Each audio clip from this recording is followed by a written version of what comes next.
Hello guys, welcome to my new blog. তো আজকে শুরু করছি সকাল সকাল ব্লগটা। সকাল সকাল ডিউটি করে চলে এসেছি, আর আজকে আছে বি শিফট, তো মানে 2টার থেকে। তো ডিউটি থেকে এসে রান্না বান্না এখন কিছু প্ল্যানিং নেই, কারণ বি শিফট আছে, তো 11টার দিকে রান্না বান্না করবো। আর নাস্তা বাস্তা হয়ে গেল, মুড়ি আর চানাচুর সকাল সকাল, তার সাথে ছিল পেঁয়াজ আর ধনে পাতা। তো ভালো করে নাস্তাটা করে নিয়েছি। এবার নাইটে পুরো আজ 1 মিনিটের জন্য চোখ বন্ধ করে নেই, তো ঘুম ভালোই পাচ্ছে। তো হালকা করে এখন ঘুমিয়ে যাবো 11টা পর্যন্ত, আবার ডিউটি যেতে হবে। তো 11টার থেকে উঠে রান্না বান্না করে মোটামুটি 12টা সাড়ে 12টা বেজে যাবে। তো এখন হালকা করে শুই একটা গভীর ঘুম দিই, ঘুমটা দিয়ে উঠবো। তো গাইস, এখন বাজছে 11:30, আর ঘুম থেকে উঠে গেছি নাইট ডিউটি করে।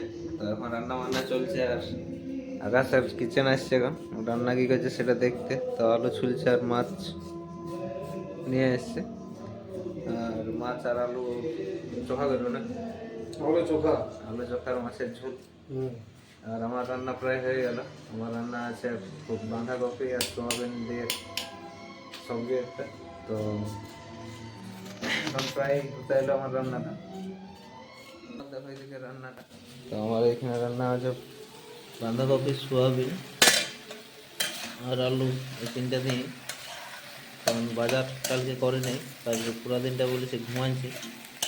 তো এই সবজি করেছি আজ, আর এটা থেকে এখন খাবার খাবো। তো এটা থেকে খাবার খাবার একটু থাকবে, সেটা রাত্রে খাবো। আর ভাত হয়ে গেছে, তো এখন চান বানটা করি। রান্নাটা প্রায় হয়ে এলো, চানটা করে খাবারটা খাই। তো গাইজ ডিউটির জন্য রেডি হয়ে গেছি, আর এবার চলে যাবো ডিউটি। তো অফিসে তো ফোন করলো, ওর রেডি হয়ে গেছে, ও আসছে।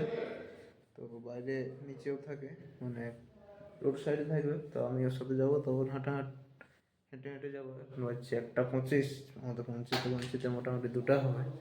তো যাই এখন ডিউটি। তো গাইজ এখন আছি আমি ডিউটিতে, বাজছে 6টা।